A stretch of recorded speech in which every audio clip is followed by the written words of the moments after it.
İyi. İyi olmadı mı? İyi oldu.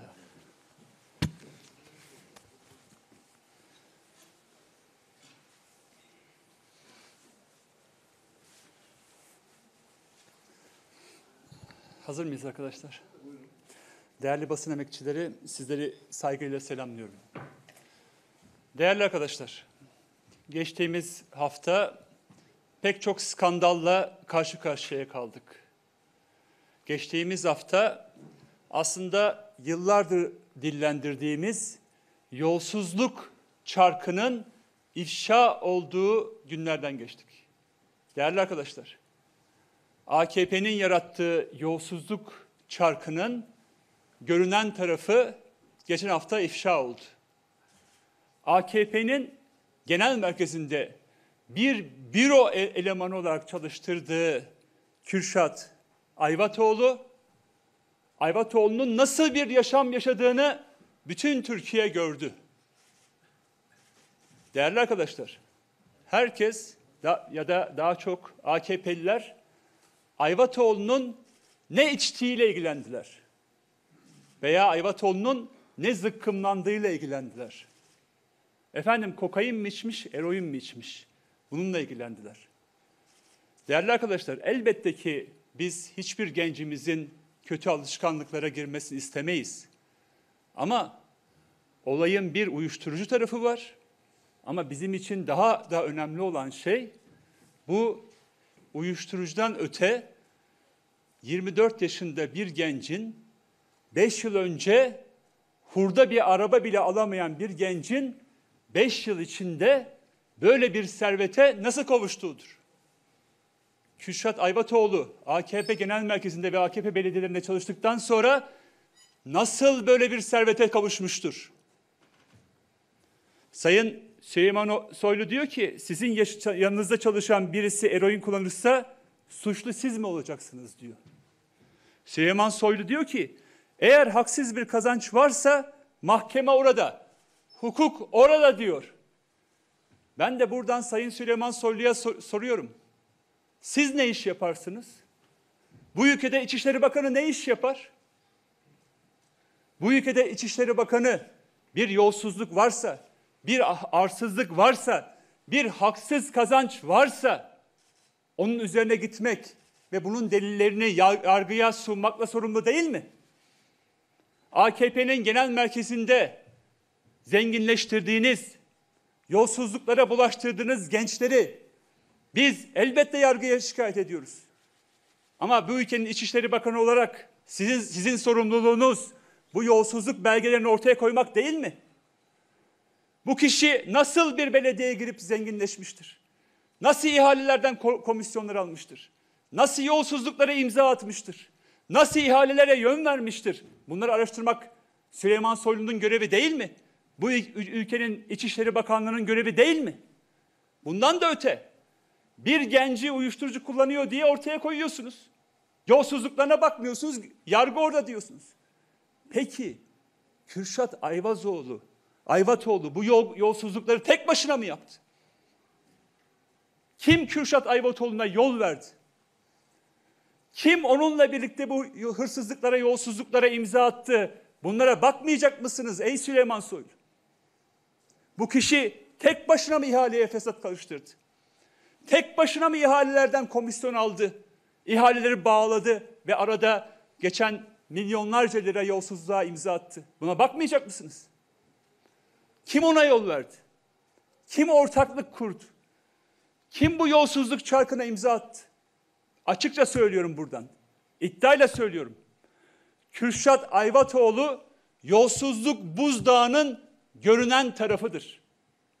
Ve burada AKP'ye düşen, AKP'li bütün milletvekillerine düşen ve meclise düşen bu yolsuzluk buzdağının görünmeyen tarafını ortaya çıkarmaktır. Bunun için biz meclisi göreve davet ediyoruz. HDP olarak Türkiye Büyük Millet Meclisi Başkanlığı'na araştırma önergemizi sunacağız ve yarın gündeme getireceğiz. Bütün siyasi partiler bu yolsuzluk buzdağının görünmez tarafını ortaya çıkarmak için meclisin harekete geçmesini sağlamalıdır. Ve araştırma önergemize destek vermeleri çağrısını buradan yapıyoruz. Aksi takdirde bir genci ortaya atarsınız. Onun efendim uyuşturucu kullanmasını, başka pek çok usulsüz harcamalarını, haksız zenginleşmesini ortaya koyarsınız. Onu belki cezaevine geçici olarak da atarsınız. Ama yolsuzluk çarkını ortaya çıkaramazsınız arkadaşlar. O açıdan bütün milletvekillerine ve Türkiye'nin bütün vicdanlı gazetecilerine, aydınlarına ve vatandaşlarımıza çağrımızdır. Gelin bu yolsuzluk çarkını ortaya çıkaralım. Bunun için hep beraber sorumluluk alalım. Süleyman Soylu diyor ki eğer ortada haksız bir kazanç varsa yargı gereğini yapar diyor. Ya arkadaş, ortada olan haksız kazancı görmüyor musun sen ya? Ortada olan lüks jipleri, arabaları, şatafatı, eğlenceyi görmüyor musun? Sen uyuşturucuyla ilgileniyorsun da o uyuşturucunun hangi parayla alındığıyla niye ilgilenmiyorsun? O jiplerin hangi parayla alındığıyla niye ilgilenmiyorsun? Buradan hem yürütmeye, hem yasamaya, hem de yargıya çağrımızdır. Herkes sorumluluk almalıdır. Bu yolsuzluk çarkı ortaya çıkarılmalıdır. Bu AKP için de önemlidir. AKP eğer ki kendi içindeki yolsuzluk çarkını ortaya çıkarmak istiyorsa önce araştırma önergemize kendileri destek vermelidir. Değerli arkadaşlar, dün bağımsız milletvekili Ahmet Şık'ın bir tweet'i de gördük. Balya balya euroları gördük arkadaşlar. Çuval çuval euroları bir yerden bir yere gidiyordu. Ahmet Aydın'ın akrabaları ve danışmanların ortaya koyduğu çuval çuval eurolar vardı o tweetlerde arkadaşlar. Şimdi diyor ki Ahmet Aydın, konu yargıya intikal etmiştir diyor. Ne kadar güzel ya. Taraflı ve bağımsız olmayan bir yargıya her şeyi havale edin. Orada istediğiniz gibi olayı çerçeveleyin ve olaydan sıyrılın. Bu mudur siyasetteki ahlak? Böyle mi siyaset kurumu kendini temizleyecek değerli arkadaşlar? Taraflı ve bağımsız olmayan bir yargı, güçsüz bir yargı bu meselenin üzerine gidemez. Süleyman Soylu diyor ki, efendim mesele siyasallaştırılmaya çalışılıyor. Ya bundan daha siyasi bir meselemiz var mı? Tüyü bitmemiş yetimin hakkı yeniyor. Bundan daha siyasi bir mesele var mı memlekette? Esnaflar intihar ediyor. İnsanlarımız işsiz, açsız, ekmeksiz, faturalarını ödeyemiyorlar. Efendim yolsuzluk yapılmış, bu mesele siyasallaştırılmaya çalışılıyormuş. Bu memlekette bundan daha siyasi bir mesele yoktur. Tüyü bitmemiş yetimin hakkı bir avuç yandaş tarafından yenilmektedir. Düşünün ki AKP'nin bir büro elemanı böyle bir servete kavuşmuşsa, geri kalanını siz düşünün be. Bir büro elemanı, bir çocuk, bir genç böyle bir haksız kazança ulaşıyorsa, yolsuzluk çarkının geri kalanını ortaya çıkarmak siyaset kurumunun sorumluluğundadır. Bunu da biz yapacağız arkadaşlar. Sonuna kadar bu meselenin üzerine gideceğiz. Bütün AKP'li, MHP'li, HDP'li, İYİ Partili, CHP'li milletvekillerine, siyasetçilere çağrımızdır. Gelin bu ülkede de temiz eller operasyonunu başlatalım. Bu ülkedeki yolsuzluk çarkını ortaya çıkaralım. Yurttaşlarımızı işsiz, açsız, ekmeksiz bırakan bu çarkı ortaya çıkaralım ki bütün vatandaşlarımız bu çarktan sonra, bu çarkın kırılmasından sonra ekmekle, işle, aşla buluşsunlar ve Türkiye temizlensin, bu yolsuzluk çarkından arınsın arkadaşlar. Değerli arkadaşlar, ikinci konumuz şu: HDP Ekonomi Komisyonu olarak Necdet İpekyüz milletvekilimizle birlikte ekonomi komisyonumuz olarak aslında bu basın toplantısını yapıyoruz. Değerli arkadaşlar, kısa çalışma ödeneği 31 Mart'ta bitecek. Kısa çalışma ödeneği 31 Mart'ta sona erdirilecek. Ben buradan soruyorum, neden kısa çalışma ödeneğini bitiriyorsunuz? Ne değişti ülkedeki bitiriyorsunuz? Pandemide en yakıcı dönemdeyiz. Vaka sayıları, resmi rakamları 30 bine çıkmış. İş yerleri pek çok yerde kapalı veya iş yapamıyor. Milyonlarca vatandaşımız kısa çalışma ödeneğinden faydalanıyor. Milyonlarca vatandaşımız da işsiz. Siz kısa çalışma ödeneğini kaldırıyorsunuz. Ne olacak 31 Mart'ta kısa çalışma ödeneğini kaldırınca biliyor musunuz? İşverenler işçilerini ücretsiz izine gönderecekler. Kısa çalışma ödeneğiyle en azından maaşının %60'ını alabilen işçiler Yani 5.366 liraya kadar maaş alabilecek işçiler kısa çalışma ödeneğiyle 1.420 liraya talim edecekler arkadaşlar. Bu mudur sizin adaletiniz? Bir yandan büro çalışanınıza bile bu şatafatı yaşatırken işçilerimizi 1.420 liralık sefalet ücretiyle ücretsiz izine göndermek midir sizin adaletiniz?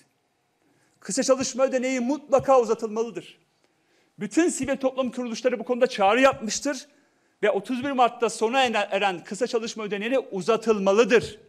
1420 TL ile değerli arkadaşlar insanlarımızı 1420 TL'lik sefalet ücretine mahkum etmenizi asla kabul etmiyoruz. HDP olarak kısa çalışma ödeneğinin en azından pandemideki şartların normale dönünceye kadar uzatılmasını talep ediyoruz. Son olarak şunu söyleyeyim arkadaşlar. Covid hızla artıyor ve bu akşam Bakanlar Kurulu toplanacak. Bakanlar Kurulu tedbirleri görüşecek. Ya bir yıldır diyoruz ki gelin pandemiyi kontrol altına almak için güvenceli kapanma yapalım. Şu anda pandemide 3. dalgadayız arkadaşlar. Ve pandemideki en yakıcı dönemi yaşıyoruz. Vaka sayıları resmi rakamları 30 bin ama bunun çok daha üzerinde olduğunu biliyoruz. Yeniden temel ihtiyaçlar dışında bütün sektörlerde kapanmaya ihtiyaç olduğunu görüyoruz. Ama iktidar bunu yapmıyor. Neden yapmıyor? Esnaf için bıçağın kemiğe dayanmış olduğunu görüyor. Çiftçiler için, işçiler için, KOBİ'ler için bıçağın kemiğe dayanmış olduğunu görüyor. Ne yapıyor? İş yerlerini açık tutuyor. Ama pandemi de yakıcı olarak devam ediyor. İhtiyaç olan güvenceli kapanmadır arkadaşlar. Yani esnafı destekleyerek, çiftçiyi destekleyerek, işçiyi destekleyerek kapanmadır. İktidarı uyarıyorum. Bir kez daha kapanmaya giderseniz bunun mutlaka güvenceli bir kapanma olması gerekir. Yani esnaflar doğrudan desteklenerek kapanma gerekir.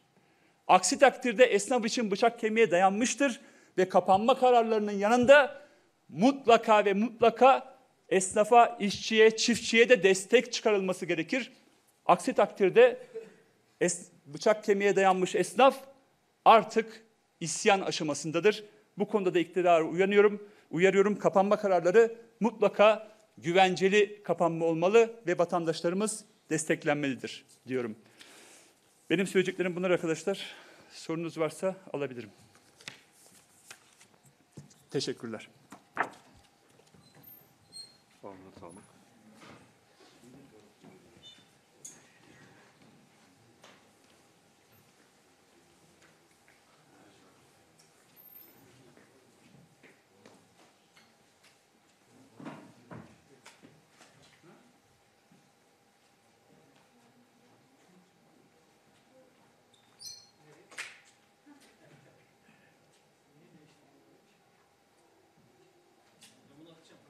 Bizler de